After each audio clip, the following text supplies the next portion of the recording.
गुरुर्देवो महेश्वरा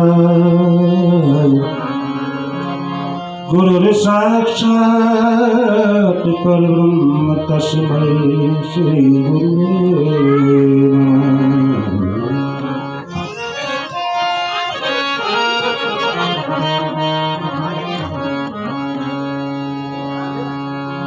हे मालिकी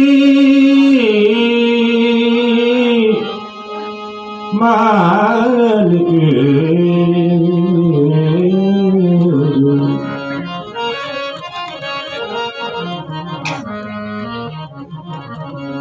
हे मालिक मेरी नजरों में ऐसी तासीर आ जाए जिस चीज पर डालो नजर वो तेरी तस्वीर बन जाए।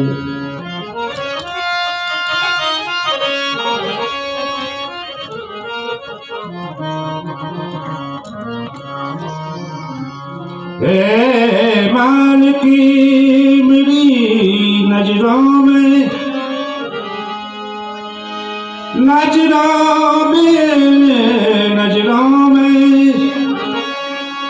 ऐसी तासीर आ जाए जिस चीज पर डालो नजर वो तेरी तस्वीर बन जाए।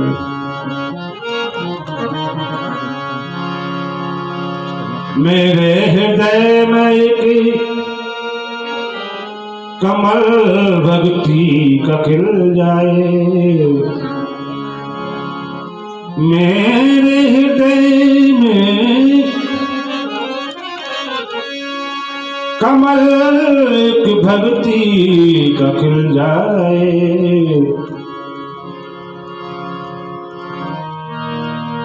हो जाए तेरी कृपा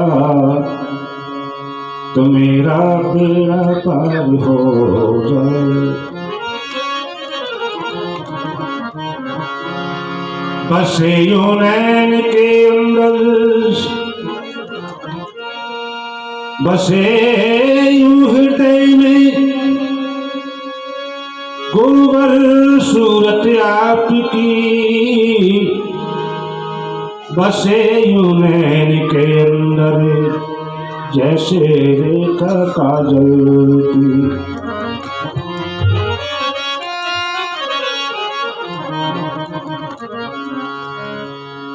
पधारो नाथ पूजा को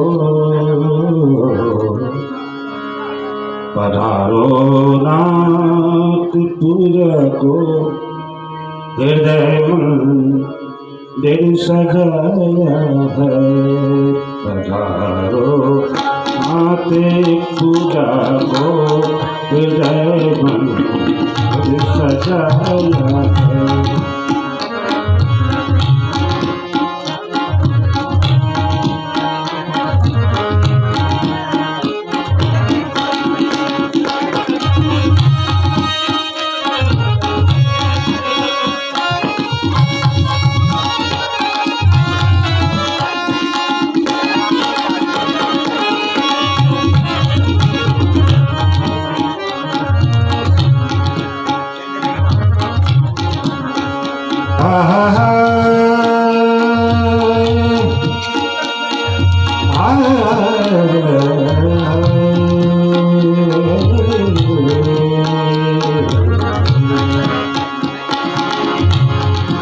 तुम्हारे पास ते आसन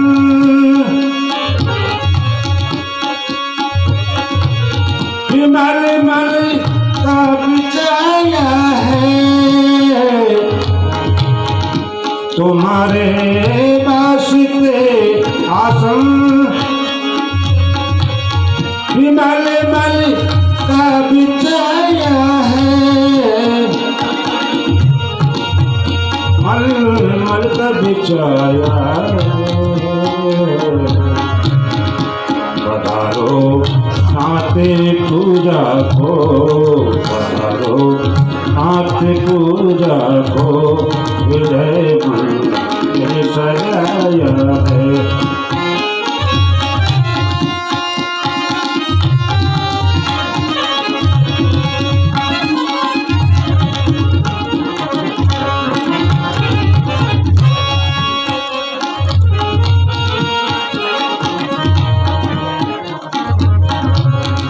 सजाई आरती हमने, आरती हमने सजाई आरती हमने। अमित अनुराग की स्वामी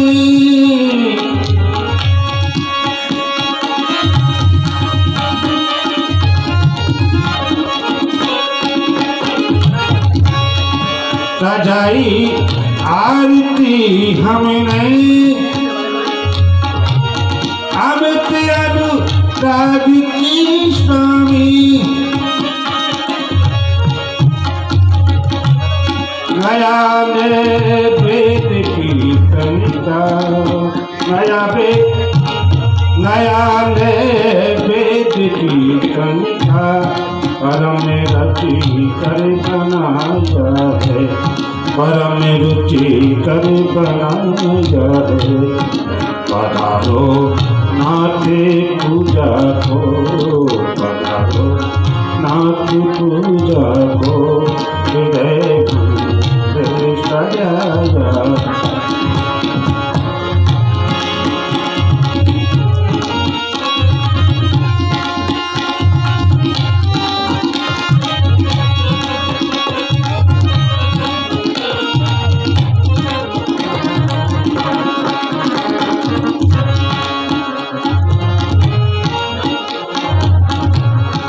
नहीं है वस्त्र आभूषण करो क्या आपको अर्पण।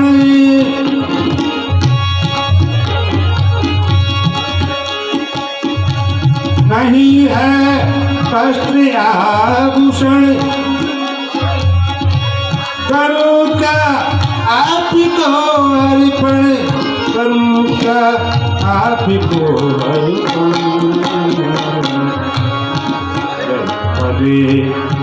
यही पदे पैंती केवल है, पद पैंती केवल है, तुम्हें गा कर सुना हूँ मैं। जो नाथ पूजा को हृदय सजाया।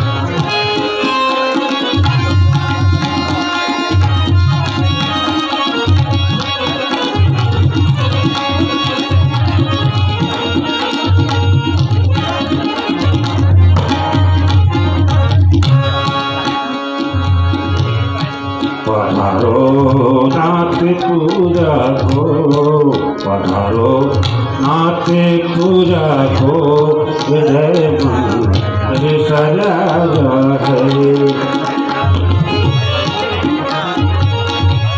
तुम्हारे पास ते आसन,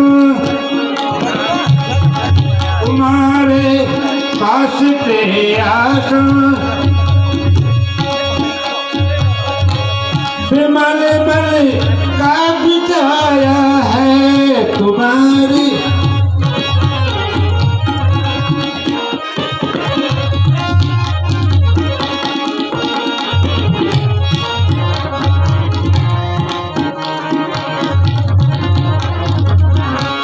पधारो नाथ पूजा को, पधारो नाथ पूजा को, हृदय सजाया है, हृदय मन सजाया है, हृदय मन सजाया है।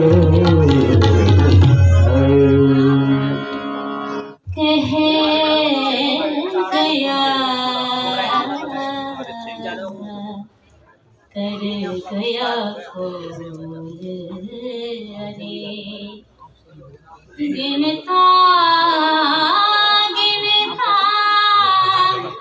किसी गई हरी आकलिया रे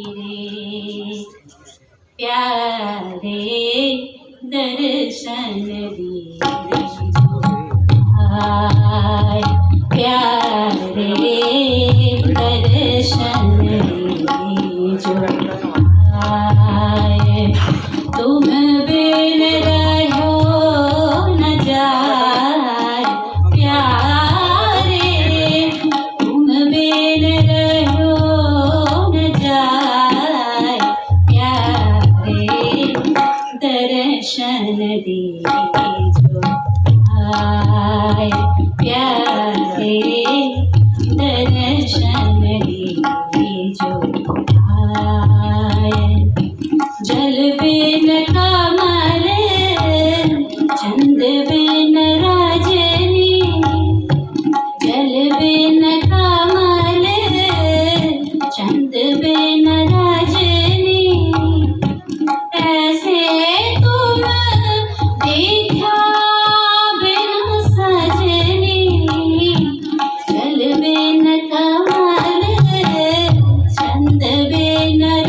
प्यारे दर्शन दीजो आए।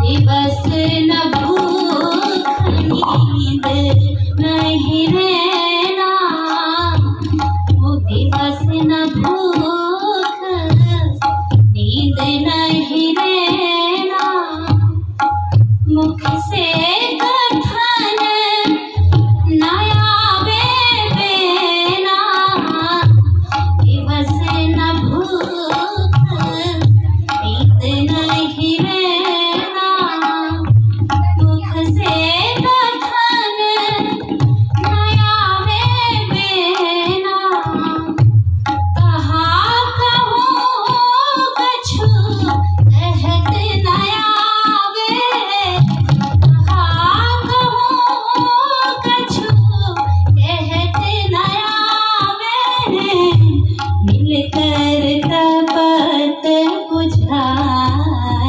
प्यारे दर्शन दीजो आए, प्यारे दर्शन दीजो आए।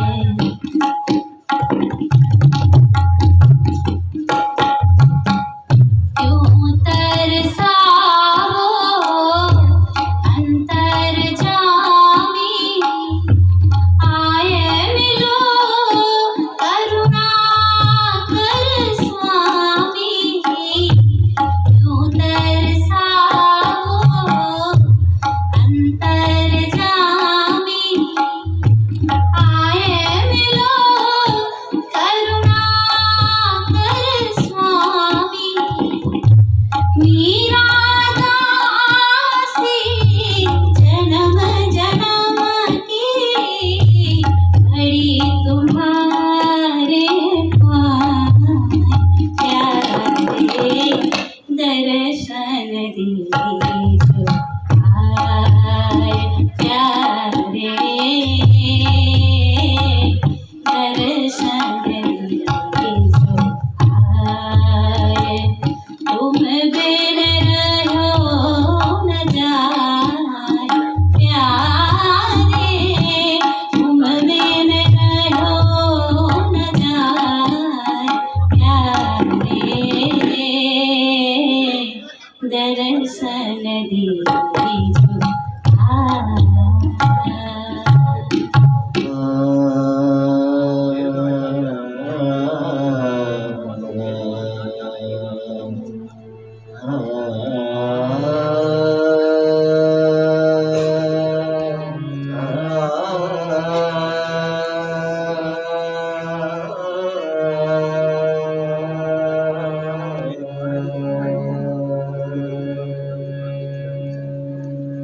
यदि नाथ का नाम दयानिधि है, यदि नाथ का नाम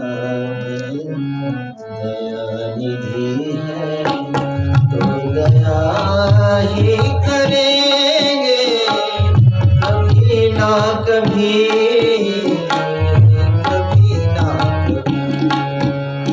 हारी हरी दुखिया जन के, दुख हारी हरी दुखिया जन के, दुख में से हरेंगे कभी ना कभी,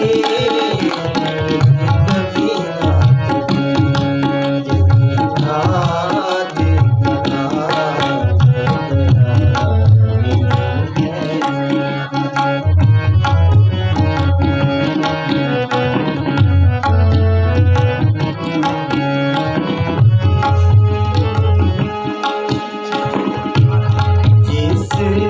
अंग की शोभा सुहावनी है, जिस संग की शोभा सुहावनी है, जिस श्यामल रंग में मोहन है, जिस श्यामल रंग में मोहन है, उस रूप सुधा से सखियों के, उस रूप सुधा से सखियों के मृग प्याले भरेंगे कभी ना कभी, कभी ना कभी, नाथ कना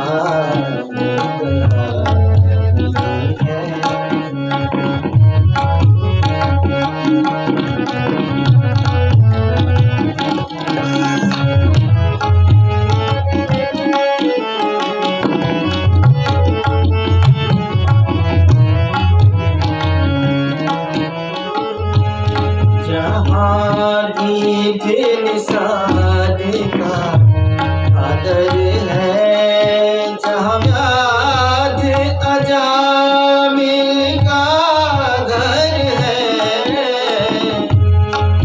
जहाँ ईद निषाद का आदर है, जहाँ व्याध अजामिल का घर है, सुखवेश बना के उसी घर में, सुखवेश बना के उसी घर में कभी ठहरेंगे कभी ना कभी, कभी ना कभी, नाथ बना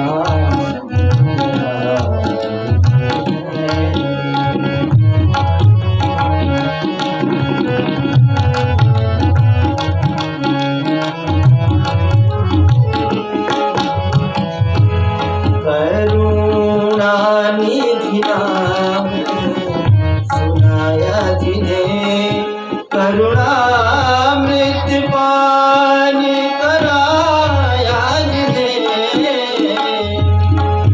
करुणानिधि नाम सुनाया जिन्हें, करुणामृत पान कराया जिन्हें,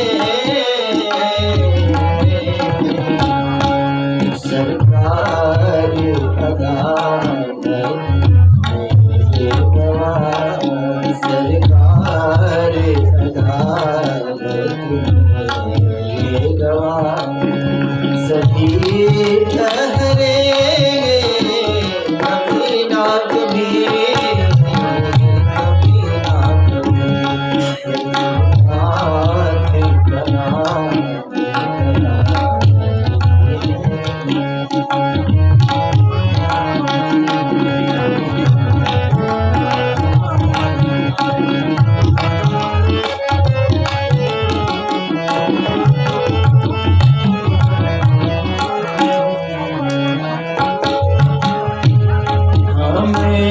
द्वार पे आपके आगे खड़े, लेकिन है इसी जिद पर है अड़े, हम द्वार पे आपके आगे खड़े, लेकिन है इसी जिद पर है अड़े, अब सिंधु तले जो बड़े से बड़े, अब सिंधु तले जो बड़े से बड़े, तो हिंदू तरेंगे कभी ना कभी, कभी ना कभी, नाथ कना तो दया ही करेंगे कभी ना कभी, कभी ना कभी, दुख हारी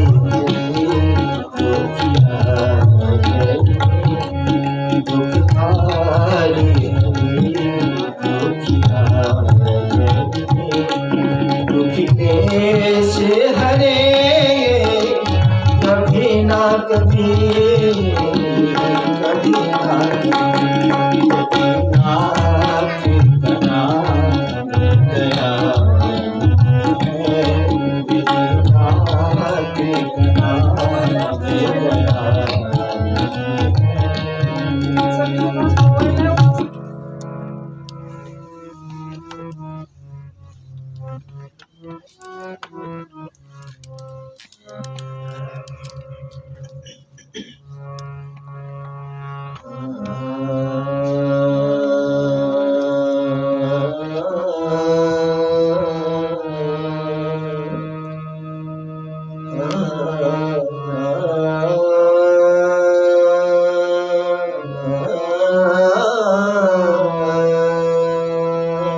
समूही मछली चले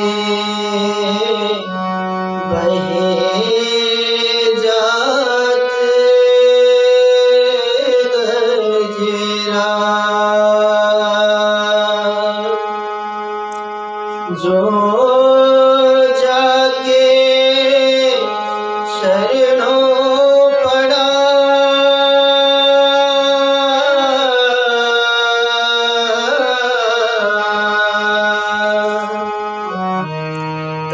ताको ताकीला जगे जीवन प्राण दुलारी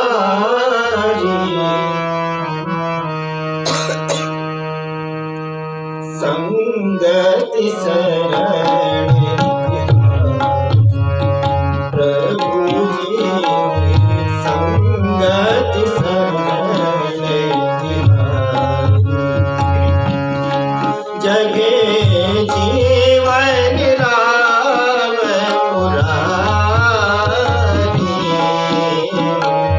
संगति शरण प्रभु जी संगति शरण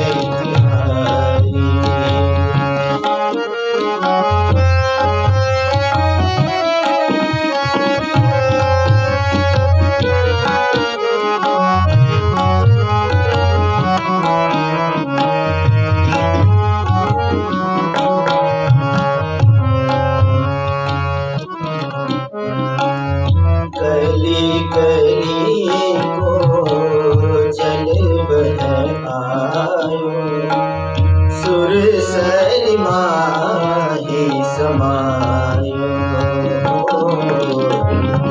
गली गली को जल बह आयो सुर सरिमाही समायो संगत के परे तापे महात्म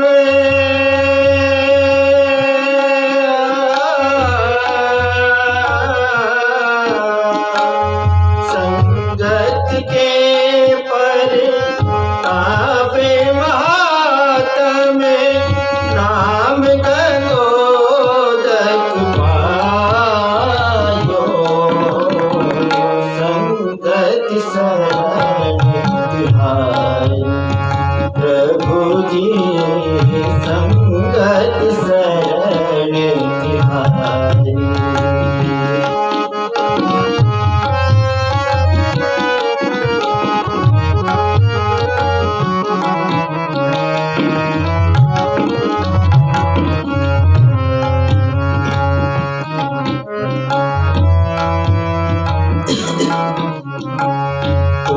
चंदन हम अरण्य बाबू निकट तुम्हारे भाषा तुम चंदन हम अरण्य बाबू निकट तुम्हारे भाषा संगत के परे तापे महात्म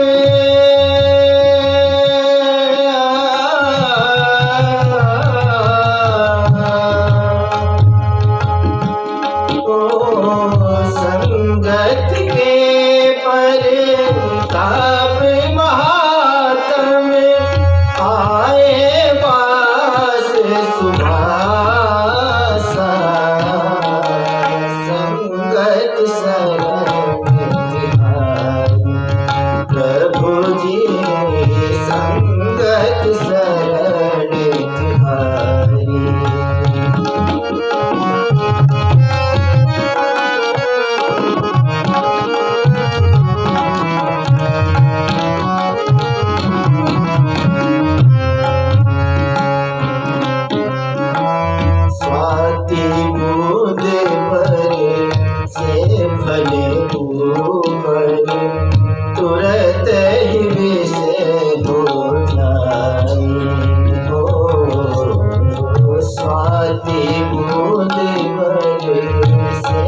बने घूमर तुरंत ही विष हो जाई।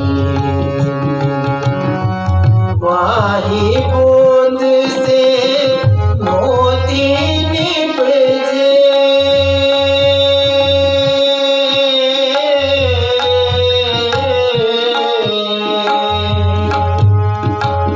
वाही बूंद से मोती निपजे, संगति की अधिकारी, संगति शरण तिहारी। प्रभु जी संगति शरण तिहारी।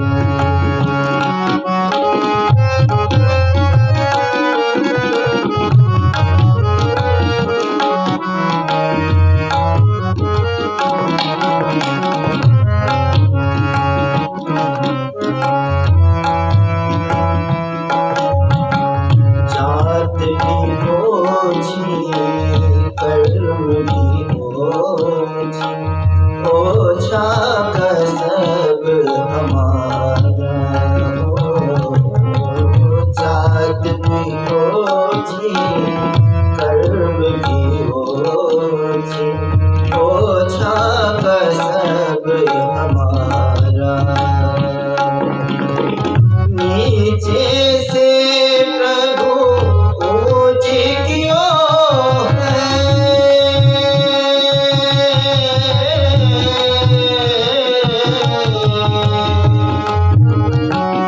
नीचे से प्रभु ऊंच कियो है, कहे रे दास तुम्हारा।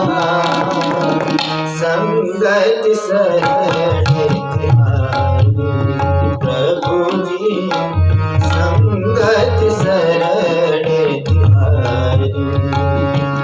जगे जीवन राम मुरारी, संगत शरण तिहारी। प्रभु जी संगत शरण तिहारी।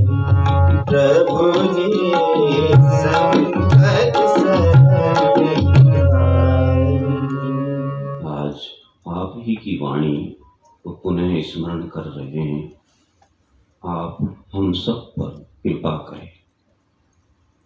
आज संसार में ईश्वर के नाम पर इतने संप्रदाय और मतांतर हो गए हैं जिससे मानव भ्रमित हो रहा है। सभी मत या संप्रदाय अपने मत को श्रेष्ठ साबित करने में जुटे हुए हैं। आम मनुष्य ये निर्णय नहीं कर पा रहा कि उसके लिए कौन सा तरीका ठीक रहेगा। हमारी अज्ञानता से हम दूसरों के दोष देखने लग जाते हैं और उनसे द्वेष या ईर्ष्या करने लगते हैं और अपने मार्ग से भटक जाते हैं।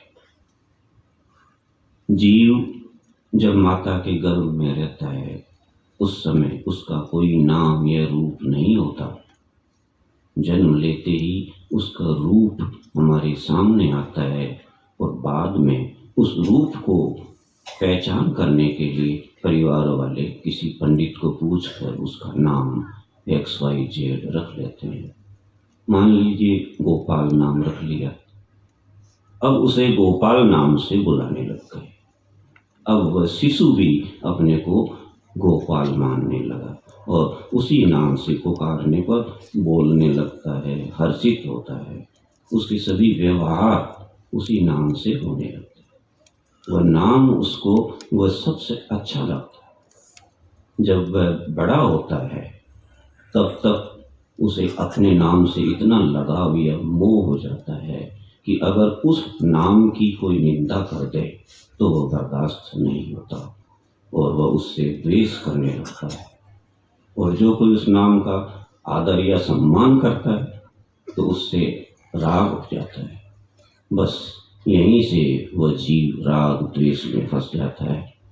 नाम से पहले उसमें कोई राग या द्वेष नहीं था, एक आनंद में था। किसी के भले या बुरे कहने का प्रभाव भी नहीं होता था। ऐसे ही आज भी मनुष्य ईश्वर के नाम और रूप को लेकर आपस में राग द्वेष में उलझ रहे हैं और परेशान हो रहे हैं। गुरु महाराज ने इससे बचने के लिए सिद्धांत दिया कि भाई ईश्वर तो एक शक्ति है, पावर है, न उसका कोई नाम है न रूप, तो जिसने जो नाम रख लिया वही ठीक है। परिवार में भी हम देखते हैं, एक परिवार का मुखिया होता है और उसे विभिन्न संबोधन से पुकारा जाता है। कोई उसे दादाजी कहकर पुकारता है, कोई नाना जी के नाम से, कोई पिताजी कहकर बुलाता है, तो कोई चाचा जी, मामा जी, ताऊ जी के नाम से बुलाता है, कोई भैया जी कह रहा है, और इससे किसी को कोई एतराज भी नहीं है। क्यों? कि सबको ज्ञान है कि ये हमारे मुखिया को ही संबोधन कर रहे हैं। इसलिए अलग अलग नाम लेते हुए भी आपस में प्रेम से रहते हैं।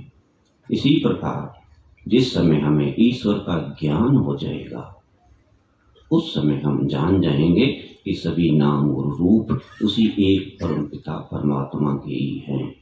फिर हमारा किसी से न राग होगा न द्वेष होगा, बल्कि एक आनंद की स्थिति में होंगे।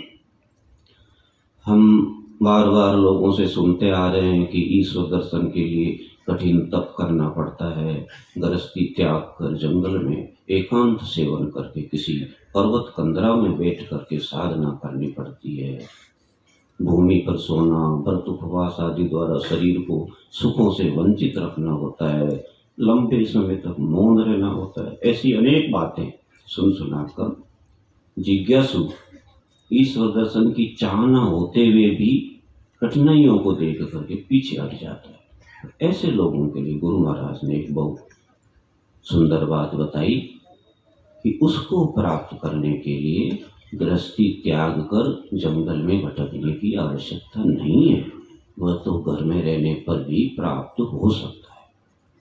पुराने समय में भी हमारे अनेक ऋषियों ने गृहस्थी के सारे काम करते हुए इस आत्मज्ञान को प्राप्त किया था। हमारे दादा गुरु महाराज और गुरु महाराज ने इतनी बड़ी गृहस्थी के सभी कार्य बड़ी कुशलता पूर्वक करते हुए इस ब्रह्म विद्या को प्राप्त किया था, और उस विद्या को हम सब के लिए इतना सरल और सुगम कर दिया है कि आज हजारों भाई बहन इसका घर बैठे हुए लाभ ले रहे हैं। इसमें न घर बार छोड़ने की जरूरत है, न कपड़े रंगने की, न कठिन व्रत उपवास करने की, बल्कि ईश्वर ने जिस स्थिति में हमको रखा है, जो ड्यूटी हमें दी है, उसे करते हुए केवल 15-20 मिनट के लिए सुबह और शाम को परमात्मा से संबंध जोड़ने की सरल साधना बताई जाती है। इस साधना को उपासना कहते हैं और इसके जानकार सद्गुरु होते हैं। ऐसा नियम है कि जो वस्तु जिसके पास होती है, अगर उनसे हमारा संबंध हो जाए तो वह वस्तु हमारे लिए भी सुलभ हो जाती है। गुरु महाराज ने लिखा है कि अभी तुमने ईश्वर देखा नहीं है, इसलिए उसे प्राप्त करने के लिए पहले उससे मिलो जिसने ईश्वर को देखा है, वही तुम्हें ईश्वर का दर्शन करा सकता है। इसलिए जरूरत इस बात की है कि शीघ्र ही ऐसे ईश्वर प्राप्त सद्गुरु की तलाश कर उनसे संबंध जोड़कर उनके बताए मार्ग पर चलकर अपने लक्ष्य को प्राप्त कर लें। इस साधना के नियमित अभ्यास से हमें एक आंतरिक प्रसन्नता मिलती है जो हमारे जीवन में परम आवश्यक। गुरु महाराज ने लिखा भी है कि अपने जीवन में आंतरिक प्रसन्नता लाओ, ये एक बहुत बड़ा ईश्वरीय गुण है। आज हर मनुष्य को शांति और आनंद की तलाश है, परंतु ये शांति मिलेगी कहाँ और उसका स्रोत कहाँ है, इसका ज्ञान न होने से मनुष्य दुखी और अशांत है। गुरु महाराज ने बताया कि भाइयों, ज्ञान में शांति है और वह तुम्हें बाहर से नहीं मिलेगी। ज्ञान अंतर में है, उसके लिए आंतरिक साधन करने होंगे। हमारे सत्संग में इसी आंतरिक साधन की सरल विधि बताई जाती है, जिसे कोई भी मनुष्य चाहे वह वृद्ध हो या युवा हो, स्त्री हो या पुरुष, अत्यंत सरलता से इसे कर सकता है और इसका लाभ ले सकता है। हमारे यहाँ इसके लिए कोई दान दक्षिणा भी नहीं ली जाती, केवल सच्ची जिज्ञासा या सीखने की प्रबल इच्छा होनी चाहिए। हम देखते हैं कि मनुष्य घर गृहस्थी के कामों में इतना व्यस्त रहता है कि चाहते हुए भी अपनी प्रसन्नता और शांति के लिए समय नहीं दे पाता। उनके लिए गुरु महाराज ने बताया कि अधिक समय तुम संसार के कामों में लगाओ, कोई अर्ज नहीं, थोड़ा समय इधर दो, लेकिन इतने समय के लिए तुम संसार को भूल जाओ। मतलब यह है कि जितना समय हम ईश्वर के लिए तय करते हैं, उतने समय के लिए हमारा मन पूर्ण रूप से ईश्वर से जुड़ा होना चाहिए, वरना पूरा लाभ नहीं ले पाएंगे। और उतने समय के लिए हमारे मन को संसार से अलग करना होगा। उस समय संसार का कोई विचार हमारे सामने न रहे, इतनी सजगता रखने की जरूरत है। इस प्रकार जब मनुष्य साधना शुरू कर देता है तो वह साधक कहलाता है। और साधक की शीघ्र उन्नति के लिए गुरु महाराज ने लिखा है कि 2 काम साधक के लिए बहुत ही आवश्यक है। एक तो अपने परिश्रम से भोजन कमाना और दूसरा अपने मन को हर समय काम में लगाए रखना। परिश्रम का भोजन इसलिए आवश्यक है कि हमारे मन का निर्माण अन्न से ही होता है। कहा भी है कि जैसा खावे अन्न वैसा हो। तो साधना के लिए सतोगुण को बढ़ाना होता है और सतोगुण के लिए शुद्ध और मेहनत की कमाई का भोजन लाभदायक होता है। दूसरी बात जो शीघ्र उन्नति के लिए लिखी वह है हमारे मन को हर समय काम में लगाए रखना। क्यों कि निठल्ला मन ही खाली समय में शैतानी का काम करता है। इसलिए उस समय मन को मानसिक खुराक की जरूरत होती है। इसके लिए हम अगर अपने मन को खाली समय के दौरान साधना से संबंधित साहित्य का अध्ययन में लगा दे, चाहे वह समय 5 मिनट का ही क्यों ना हो, तो वह हमारे लिए सोने में सुहागे का काम कर जाता है और हम इस मार्ग पर शीघ्र ही आगे बढ़ने लगते हैं। कुछ लोगों के प्रश्न होते हैं कि हमने गुरु बना लिया है और अगर हम गुरु बदलते हैं तो दोष लगता है। उन लोगों के लिए गुरु महाराज बताते थे कि जिस प्रकार सांसारिक विद्या सीखने के लिए विद्यार्थी को आगे पढ़ने के लिए शिक्षक बदलना पड़ता है, primary school, high school, college, university में अलग अलग शिक्षकों के संपर्क में जाकर अपनी शिक्षा पूरी करनी होती है, उसी प्रकार अध्यात्म विद्या का ज्ञान प्राप्त करने और आगे बढ़ने के लिए किसी पूर्ण गुरु से संपर्क में जाकर इस विद्या को सीखना होता है। और इसी के लिए गुरु महाराज ने लिखा है कि ज्ञान अनंत है, यदि एक गुरु उसे पूरा न कर सके तो दूसरे गुरु से प्राप्त करना चाहिए, परंतु पूर्ण आत्मज्ञानी गुरु मिल जाने पर फिर दूसरा गुरु नहीं करना चाहिए। गुरु महाराज ने तो यहाँ तक लिखा है कि हमारे यहाँ तो गुरु शिष्य का रिश्ता ही नहीं रखा जाता, एक पारिवारिक रिश्ता बनाते हैं। अगर आप में इस ज्ञान के लिए प्रबल इच्छा है तो आप चाहे हमें पिता मान लीजिए, भाई मान लीजिए, सखा या मित्र मानकर भी इस विद्या को सीख सकते हैं। इसके लिए हमारे कोई दान दक्षिणा भी नहीं ली जाती, बल्कि इसे निस्वार्थ और प्रेम भाव से सिखाया जाता है। और गुरु महाराज प्रथम दिन से ही साधक के साथ एक अदृश्य शक्ति लगा देते हैं और वह शक्ति उस साधक की कदम कदम पर रक्षा करती है। यह इस सत्संग की विशेषता है। देखा जाता है कि इस मार्ग में हम में ज्ञान तथा साधना का भी अहंकार हो जाता है और यही अहंकार हमारी साधना में आगे बढ़ने के लिए सबसे बड़ी बाधा बन जाता है। इसके लिए गुरु महाराज ने एक सूत्र दिया, बताया कि दुनिया के सारे काम करो लेकिन सेवक बनकर, मालिक बनकर नहीं। यहाँ तो छोटे बनकर विनम्र भाव रखकर ही उस तत्व को प्राप्त किया जा सकता है। संत श्री नानक साहब ने लिखा है, नानक नन्हे हो रहो जैसे नन्ही दूब, बड़ी घास जल जात है, दूब खूब की खूब। गुरु महाराज साधक के लिए दो बातों पर जोर देते थे, वह है अभ्यास और वैराग्य।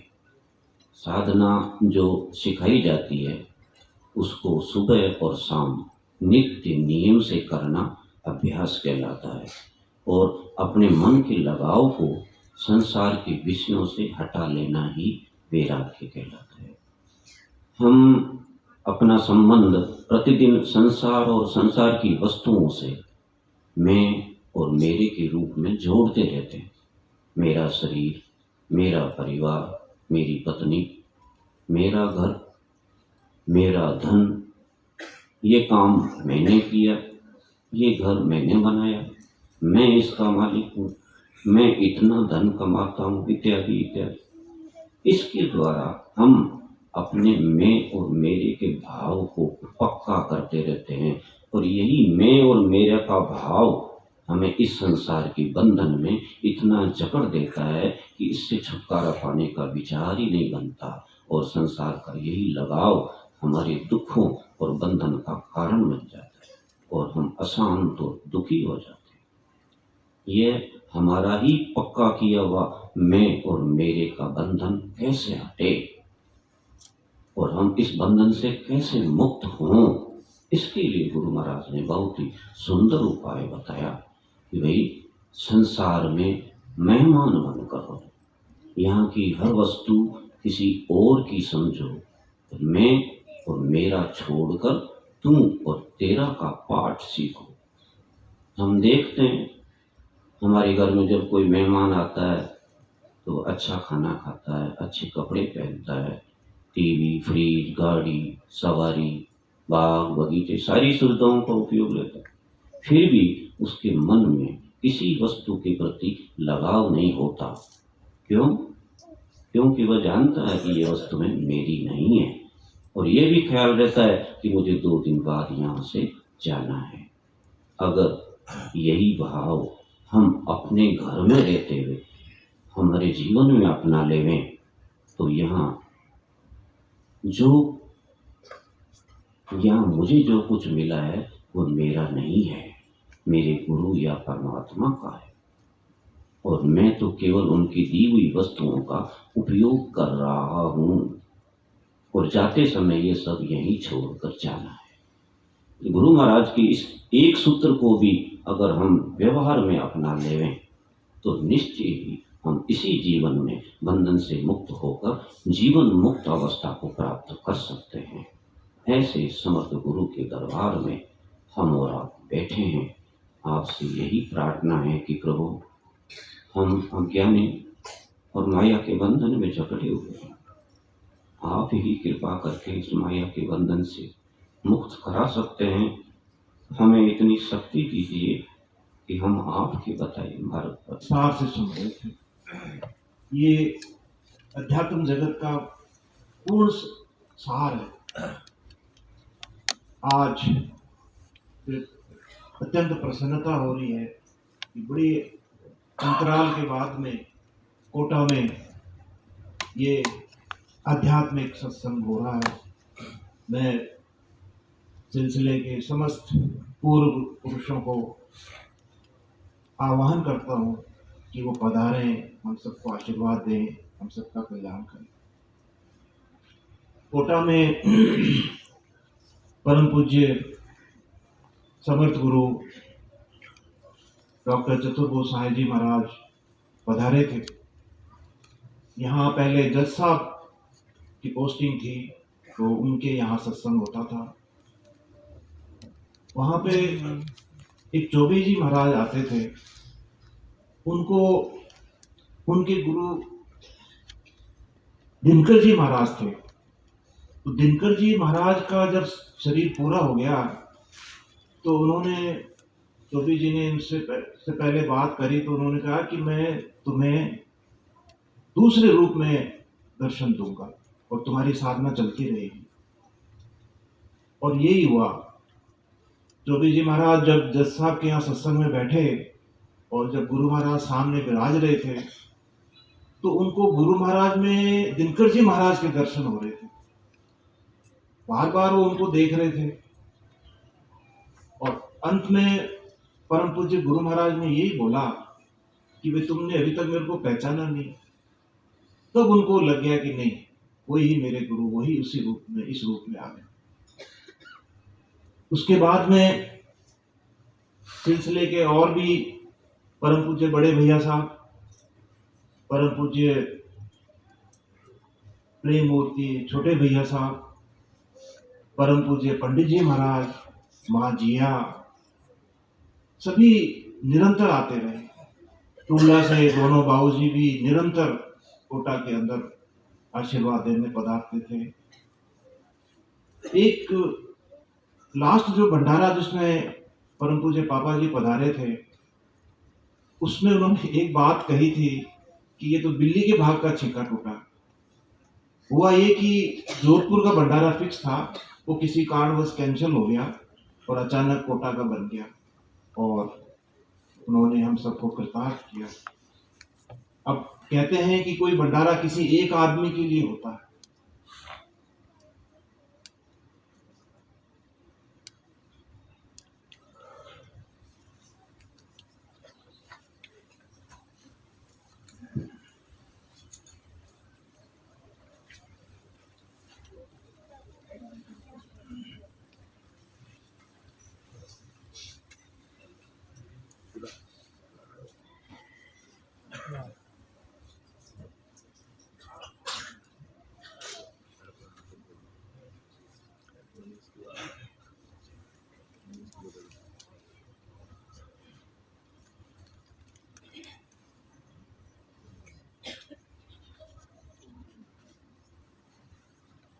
परम पूज्य पंडित जी महाराज का जो अंतिम भंडारा था वो कोटा ही था।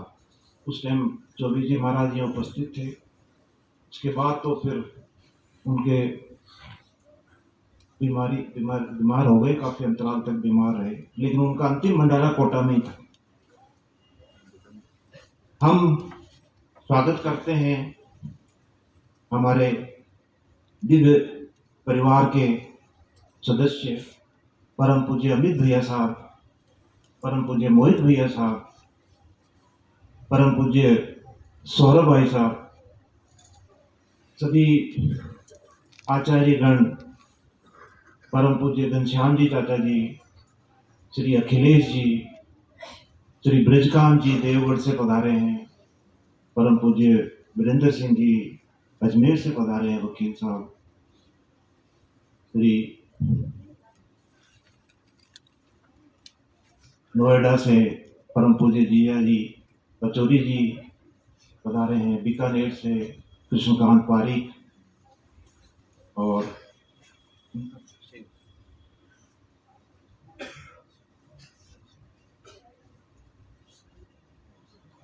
अमरोहा से ओकार सिंह। आप सभी का हृदय तल से अभिनंदन, स्वागत।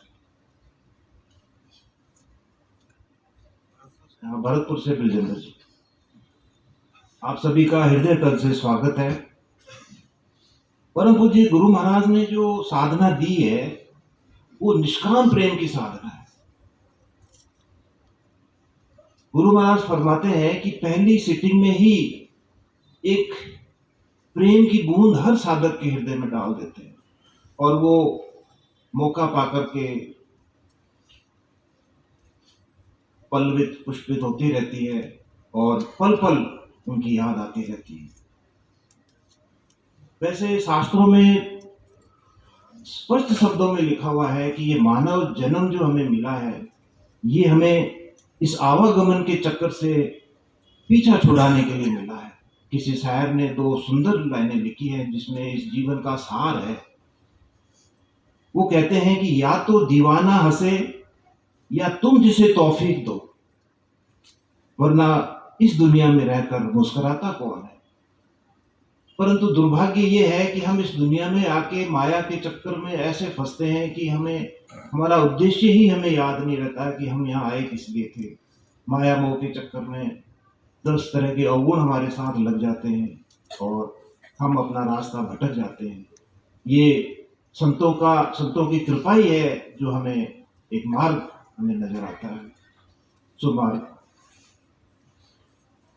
अभी अभी कुछ दिन पहले मैंने सुना कि रिलायंस में वाइस प्रेसिडेंट थे मिस्टर शाह, जिनका 75 करोड़ रुपए का साल का उनकी सैलरी थी। उन्होंने त्याग पत्र दे दिया और जैन धर्म के हिसाब से उन्होंने संन्यास ले लिया। अब आप देखिए कि उनके क्या कमी थी, लेकिन एक विराम उन्होंने ले लिया जीवन से। उन्होंने जीवन का उद्देश्य उनको दिख गया और वो सन्यासी बन गए। ये हम लोगों को समझने वाली बात है। परम पूज्य गुरु महाराज ने जो हमें साधना दी है, ये इतनी सरल और सीधी है कि कोई भी व्यक्ति, स्त्री हो, पुरुष हो, गरीब हो, अमीर हो, किसी भी धर्म का मानने वाला हो, सभी इसको सरलता से कर सकते हैं। और इसकी विशेषता ये है कि ये आंतरिक साधना है। संसार में हम जितने भी संतों को, महात्माओं को सुनते हैं, वो प्रवचन दे के चले जाते हैं। कोई किसी को मंत्र दे दिया, वो मंत्र रट रहा है, पूरी जिंदगी भर उसी में लग रहा है। परंतु यहाँ जो है, जो गुरु महाराज की जो साधना है, जिसमें हम प्रकाश का ध्यान करते हैं और उसको हृदय में स्थापित करते हैं, उस प्रकाश के अंदर हमें अपने अवगुण नजर आते हैं। जैसे अभी भाई साहब बता रहे थे कि हम मानते ही नहीं कि हमारे अंदर कोई अवगुण है, परंतु जब हम इस साधना को करते हैं तब हमें हमारे अवगुण नजर आते हैं। काम, क्रोध, लोभ, मोह, अहंकार, ये विकार जो हमारे अंदर भरे हुए हैं, ये इस साधना से ही हमारे स्पष्ट होते हैं। ऐसी सरल और सुंदर साधना गुरु महाराज ने। होता क्या है कि जैसे कड़छी है, जब हलवाई सब्जी या कुछ मिठाई बनाता है तो वो कड़छी रहती उसी में ही है, लेकिन उसको ज्ञान ही नहीं, उसका आनंद ही उसको नहीं मिलता। जैसे मछली समुद्र में रहती है, उसको समुद्र का ही ज्ञान नहीं है, वो तो उसको पता ही नहीं है कि मैं कहाँ रह रही हूँ। यही इंसान की ये फितरत है। हम लोग जो है, हम जानते ही नहीं कि हम कहाँ रह रहे हैं, हमारा उद्देश्य क्या है, हम इसलिए यहाँ आए हैं। तो ये गुरु महाराज की साधना से ही हमें ये भास होता है कि हमारा मुख्य उद्देश्य क्या है, हम संसार में आए क्यों हैं, हमारा टारगेट क्या है, हमारा उद्देश्य क्या है। इतनी सरल और इफेक्टिव, प्रभावी साधना गुरु महाराज ने। हम सबका परम सौभाग्य है कि हमें एक लंबे अंतराल के बाद में कोटा में गुरु परिवार के बीच में, वरिष्ठ आचार्य जनों के बीच में बैठने का अवसर हमें प्राप्त हुआ है। मेरा निवेदन है कि 4 मीटिंग जो हमने यहाँ रखी है गुरु महाराज ने, उसको निरंतर अटेंड करें और सत्संग का पूर्ण लाभ प्राप्त करें। परम पूज्य छोटे भैया साहब ने फरमाया था कि इस साधना में तरक्की करने का, ईश्वर दर्शन का एक ही है। 3 चीजें उन्होंने मुख्य बताई कि हमारी एक तो वृत्तियां अंतर्मुखी होनी चाहिए। हम हर समय बाहर, हमारी वृत्तियां बहिर्मुखी रहती हैं, कभी हम अपने अंदर झांकने का प्रयास ही नहीं करते। दूसरा उन्होंने आवश्यकता बताई, मन स्थिर और शांत होना चाहिए।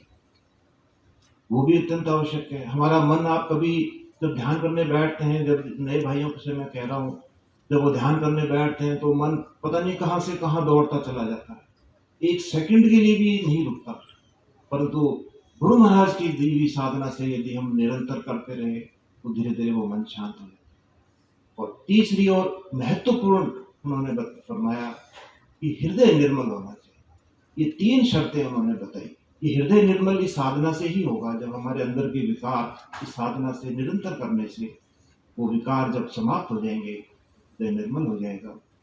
परम पूज्य गुरु महाराज ने फरमाया है कि जैसे गंगा बह रही है, बगल में गंदा नाला बह रहा है, यदि वो नाला गंगा में नहीं मिलेगा तो गंदा ही रहेगा। हो सकता है और ज्यादा गंदगी उसमें हो जाए, परंतु यदि वो गंगा में मिल गया तो थोड़ी दूर चल करके वो बिल्कुल गंगा में ही मिल जाए, गंगा ही हो जाएगा। यही इस साधना की मूल वस्तु। अभी हम सब भाई मिल करके गुरु महाराज की बताई हुई साधना को करेंगे। इसमें कोई विशेष वो नहीं है, सिर्फ ये है कि एक आराम के आसन से बैठ जाएं, जिसमें शरीर हिले डोले नहीं, 20-25 मिनट बैठे रह सके। स्थिर सुखम आसन, जहाँ तक हो सके शरीर हिले डोले नहीं।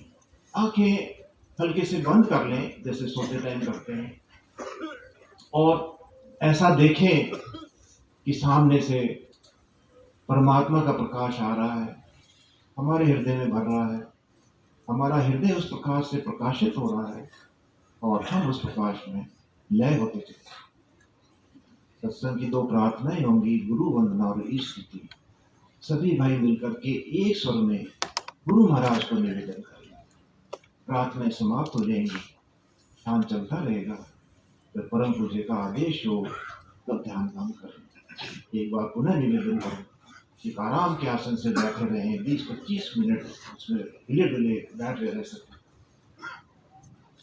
आंखें हल्के से बंद कर लें जैसे सोते टाइम करते हैं, और ऐसा देखें सामने से परमात्मा का प्रकाश आ रहा है, हमारे हृदय में भर रहा है। हमारा हृदय उस प्रकाश से प्रकाशित हो रहा है और हम उस प्रकाश में लय होते चले। सत्संग की 2 प्रार्थनाएं होंगी, गुरु वंदना और स्तुति। सभी भाई मिलकर के एक स्वर में प्रेम से गुरु महाराज को निवेदन। प्रार्थनाएं समाप्त हो जाएंगी, ध्यान चलता रहेगा। जब परम पूज्य का आदेश हो तब ध्यान भंग करें। प्रार्थना शुरू।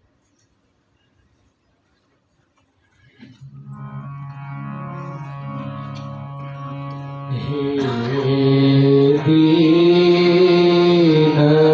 बंधु दयाल गुरु तेहि भांति तव गुण गाऊं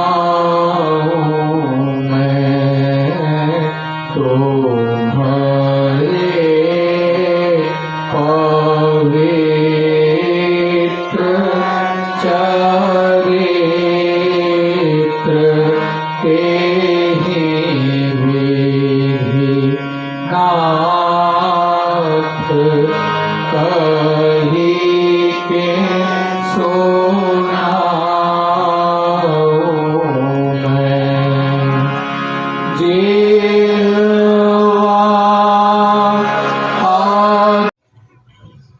गुरु महाराज के चरणों में कोटि कोटि प्रणाम।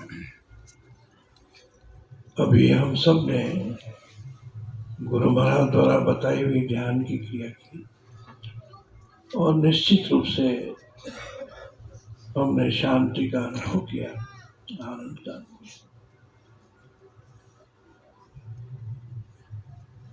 गुरु महाराज ने साधना के अनुभव के 18वें अध्याय में बहुत ही सुंदर शांति के रहस्य के बारे में बताया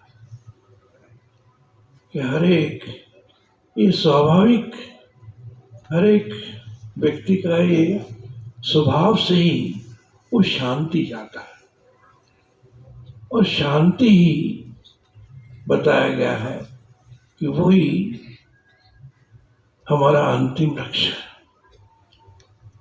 वही मोक्ष है, वही सर्वस्व। किसी तरह से हमें शांति प्राप्त हो जाए, उसके लिए हम निरंतर प्रयास करते रहते हैं, किंतु शांति का अनुभव बहुत ही कठिन प्रतीत होता है। गुरु महाराज ने बताया कि सबसे मुख्य कारण शांति नहीं मिलने का, वो जो सबसे बड़ी रुकावट शांति के रास्ते में, वो है चिंता। हम गृहस्थ लोग तरह तरह की परेशानियों से गुजरते हैं और अनेक चिंताएं हर वक्त हमको सताती रहती हैं।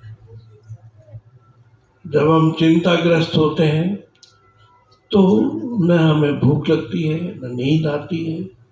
ऐसी अवस्था में न ध्यान होता है, किसी तरफ भी हमारा मन नहीं लगता। ये सबसे बड़ी बाधा शांति के बारे में गुरु महाराज ने बताई। तो इसका उपाय भी गुरु महाराज ने बताया कि कैसे हम अगर चिंताग्रस्त हो जाए तो कैसे उससे उबर सकते हैं। तो उन्होंने बताया कि हम एक विपरीत विचार लें उसके, और एक हल्की सी नाली, अलग रास्ता हम छोटा सा बनाएं और उसको धीरे धीरे मजबूत करें, तो वो एक चौड़ा रास्ता बन जाएगी और वो हमारी अवस्था ही बदल जाएगी। आगे गुरु महाराज ने ये भी बताया कि शांति के लिए, पूर्ण शांति के लिए ईश्वर प्रणिधान, ईश्वर प्रणिधान की आवश्यकता है। किंतु ईश्वर को हमने देखा नहीं है, इसलिए हमें गुरु प्रणिधान करना आवश्यक है। प्रणिधान का अर्थ है कि हम जब भी हमारे सामने किसी भय या चिंता ग्रस्त अगर हम हों, तो उस वक्त हम अपने गुरु को याद करें, उनका चिंतन करें और ऐसा महसूस करें, ऐसा अनुभव करें कि वो हमारे बिल्कुल पास हैं, हमारे अंग संग हैं और दुनिया की कोई शक्ति हमारा कुछ भी नहीं बिगाड़ सकती। ऐसा दृढ़ विश्वास मन में लाके अगर हम प्रयास करें तो निश्चित रूप से हम चिंता से मुक्त हो सकते हैं। बहुत ही सरल उपाय गुरु महाराज ने बताया कि कैसे हम भय की अवस्था में हों या कोई चिंता की अवस्था में हों, तो हम गुरु महाराज की याद, उनका चिंतन और उनकी उपस्थिति अपने साथ पास में महसूस करें कि हमारा दुनिया में कोई कुछ नहीं बिगाड़ सकता, हम बिल्कुल निर्भय हैं। ऐसा दृढ़ विचार अगर हम मन में लाएं तो चिंता से मुक्त हो सकते हैं। उसके आगे गुरु महाराज बताते हैं कि राजी व रिजा, कि उनकी राजी में ही हम, रिजा में ही हम राजी हैं। जैसा वो चाहें वो हमको रखें, वैसे ही उसी में हमारी प्रसन्नता। ये भाव हमारे अंदर अगर आ जाएगा, दृढ़ हो जाएगा, तो फिर किसी तरह का न भय रहेगा, न किसी तरह की चिंता रहेगी। किसी शायर ने भी कहा है, न खुशी अच्छी है न दिल मलाल अच्छा है, यार जिस हाल में रखे वो हाल अच्छा है। कि जैसे वो परमात्मा, जैसे गुरु हमें रखना चाहे, वैसे ही हमारे लिए अच्छा है। गुरु महाराज ने जगह जगह बताया है कि अगर हम पर कोई विपत्ति आती है, कोई कष्ट आता है, ये सब हमारी भलाई के लिए, हमारे पूर्व जन्मों के संस्कार, हमारे भोग, ये इससे कटते हैं और हमारी आध्यात्मिक उन्नति होती है। गुरु महाराज ने लिखा है कि एक बार जिया माँ की भी तबीयत बहुत खराब हो गई थी, कोई बचने की उम्मीद नहीं थी, तो उन्होंने गुरु महाराज, दादा गुरु महाराज को पत्र लिखा। गुरु महाराज ने इस तरह से, वो शायद नहीं रहे, तो उनका पत्र आया कि आपका कर्तव्य तो इतना ही है कि उनका इलाज कराएं, उनका बाकी सब परमात्मा में छोड़ दें। गुरु, वो ऐसा भाव जब भी हमारी, तो आगे जाके वही हुआ कि हम स्वस्थ हो गए। तो जब ऐसी परिस्थिति में अगर हम फंस जाए, उस वक्त गुरु महाराज को ही याद करने की जरूरत है, आवश्यकता है, और ये भी समझे कि ये उन्हीं की तरफ से आया हुआ है और ये समय भी जल्दी निकल जाएगा और हम इससे बाहर आ जाएंगे। परम पूज्य पंडित जी महाराज कहते थे कि दुख आना और बात है और दुखी होना और बात है। सत्संग के बाद में दुख तो आएंगे, किंतु हम दुखी नहीं होंगे। ये कला सत्संग में गुरु महाराज की दया से हमको मिलती है और इसमें हम अनायास ही उससे पार हो जाते हैं।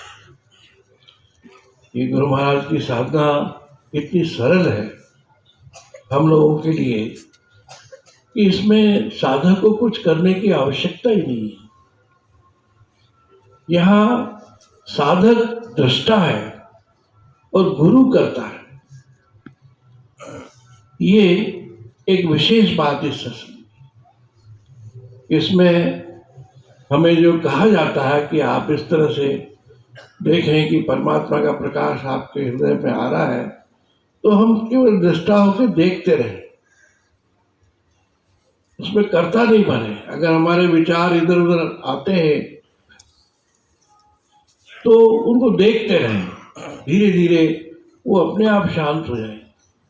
और परम पूज्य छोटे भैया तो ये बताते थे कि ये तो आएंगे, ऐसे विचार की उथल पुथल आपके अंदर होंगी, वो इसीलिए है कि हमारे जो जन्म जन्मांतर के संस्कार है वो निकल रहे हैं और वो हमारे अंतर की सफाई हो रही है। तो उस वक्त धैर्य की आवश्यकता है, मन से कुश्ती लड़ने की आवश्यकता नहीं है, पर देखते रहे कि जो आ रहे हैं उनको बस देखते रहे, धीरे धीरे वो सब शांत हो जाएंगे। जैसे ही हमारा हृदय निर्मल हो जाएगा, हमारा मन बिल्कुल शांत हो जाएगा, तब हम इस मार्ग में आगे बढ़ने के अधिकारी बने। गुरु महाराज ने एक विशेष बात और भी कही कि ये साधना शुष्क नहीं हो जाए, नीरस नहीं हो जाए, इसलिए हम पहले ही दिन साधक के हृदय के अंदर एक प्रेम का छींटा दे देते हैं। वो आनंद में लोग कोष की अवस्था है कि उस प्रेम के छींटे की वजह से ये साधना सरस रहती है और हमेशा हम इसमें लगे रहते हैं। गुरु महाराज का प्रेम धीरे धीरे हमारे हृदय के अंदर बढ़ता है और हम इस साधना में बहुत ही शीघ्रता से आगे बढ़ते हैं। इसीलिए हमें दोनों समय ये साधना तो करनी ही चाहिए, सुबह शाम।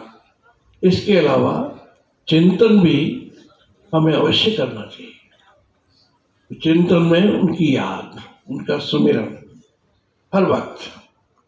पहले शुरू में हम 5 समय करें, सुबह उठते ही दोनों समय, भोजन करते वक्त, और खाली समय हमें मिले तो उसमें, और रात को जब सोने जाए तब उनका चिंतन करें।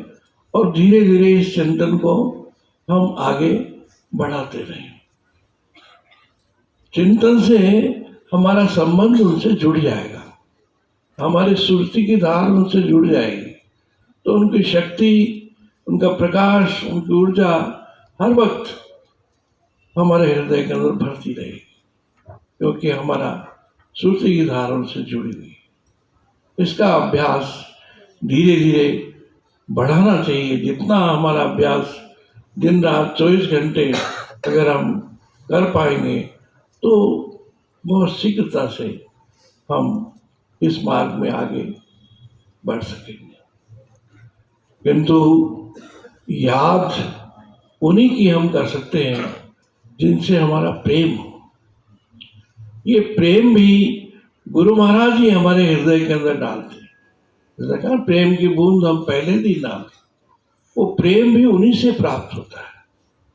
और इसलिए उनको प्रसन्न करने की आवश्यकता है। उनका प्रेम प्राप्त करने के लिए और प्रसन्नता के लिए निष्काम सेवा हम जीवन में अपनाएं। निष्काम सेवा से ही परमात्मा प्रसन्न होता है।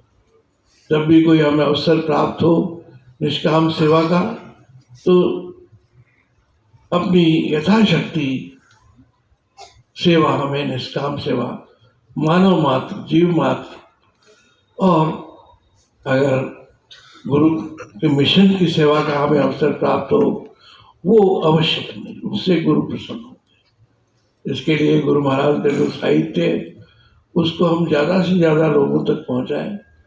साधन पत्रिका जो मासिक निकलती है उसको भी हम ज़्यादा से ज़्यादा लोगों तक पहुँचाएं, तो गुरु महाराज के विचार, गुरु महाराज के सिद्धांत, गुरु महाराज की आज्ञाएं जन जन तक पहुँचेंगी, तो निश्चित रूप से वो सब अध्यात्म की ओर मुड़ेंगे और अपने जीवन को सफल बनाएंगे। गुरु महाराज से हम यही प्रार्थना करते हैं कि आप हमें अपने चरणों में लगाए रखें, क्योंकि हम संसारी जीव हैं। माया का प्रवाह इतना प्रबल है, आपकी कृपा के बिना, आपकी दया के बिना एक कदम भी चलना हमारे लिए असंभव है। इसलिए हमेशा गुरु महाराज से हम यही प्रार्थना करते हैं कि वो हम सब पे दया करें, हम पे कृपा करें।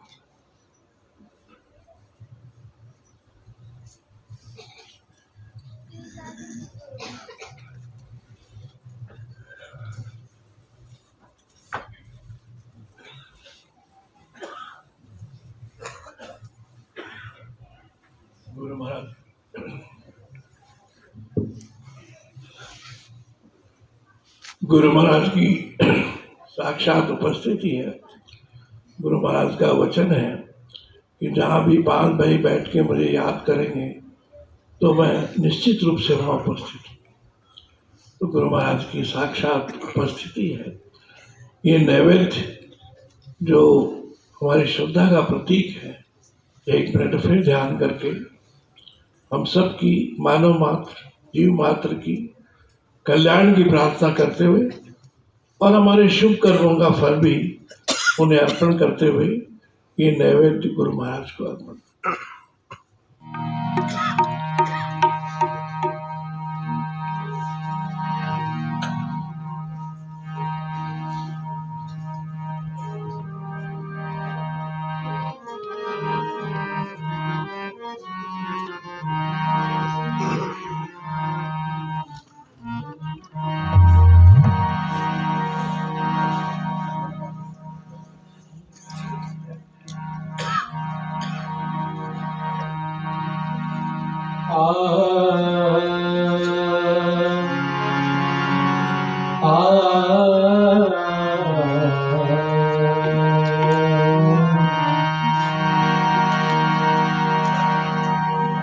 इतना कर्म क्या कम है,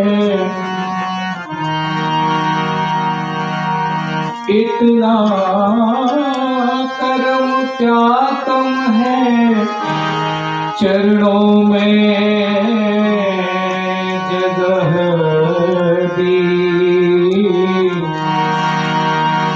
कर्मों के बंध काट गुरु ने नई जिंदगी है दी, नई जिंदगी है दी। साकी के दम से आज हम महफिल में आ गए, साकी के दम से आज हम महफिल में आ गए, साकी के दम से आज हम महफिल में आ गए, साकी के दम से आज हम महफिल में आ गए, दुनिया में ढूंढते दिल से दिल में आ गए, दुनिया में ढूंढते दिल से दिल में आ गए, साकी के दम से आज हम महफिल में आ गए।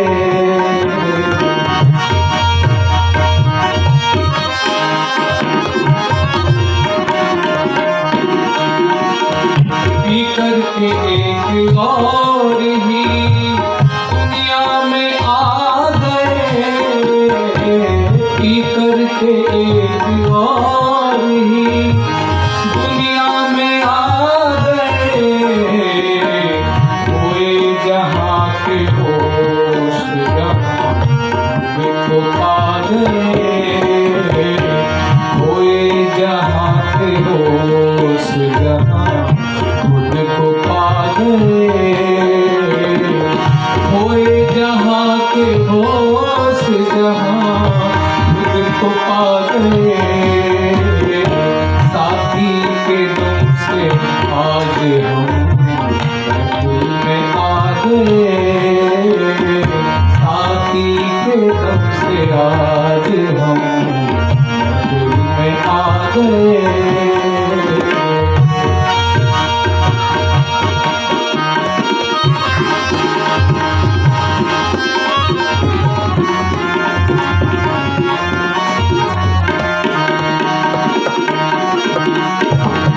जलवाए हक को देख कर नजरें बदल गई, जलवाए हक को देख कर नजरें बदल गई,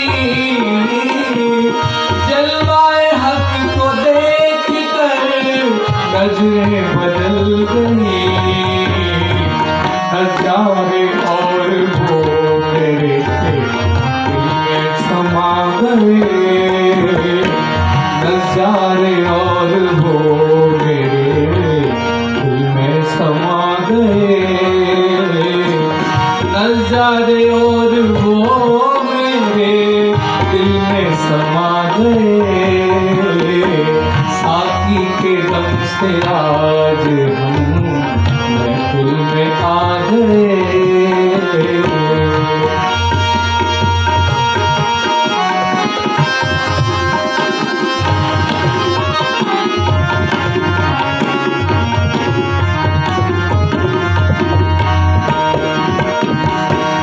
नगमा हुई हयात, नगमा हुई हयात यह मकबूल हो के जब, नगमा हुई हयात यह मकबूल हो के जब, मेरे ख्याल में कोई अपने से आ गए, मेरे ख्याल में कोई अपने से आ गए, मेरे ख्याल में कोई अपने से आ गए, साथी के दम से आज हम महफिल में आ गए।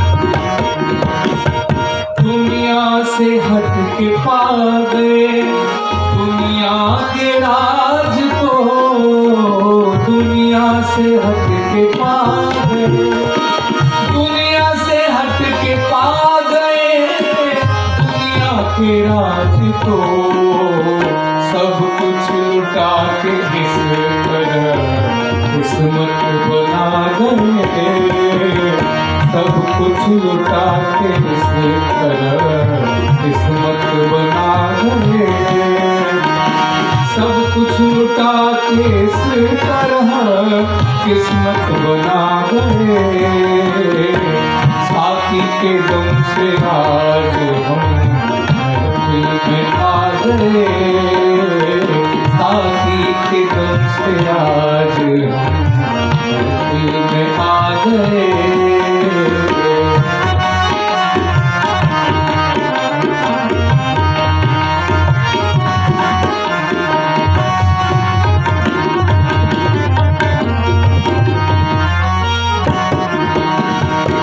मरना भला था किस कदर सालिक भला तेरा, मरना भला था किस तरह, मरना भला था किस तरह सालिक भला तेरा, ये जिंदगी नहीं मुझे मालिक बना गए, ये जिंदगी नहीं मुझे मालिक बना गए,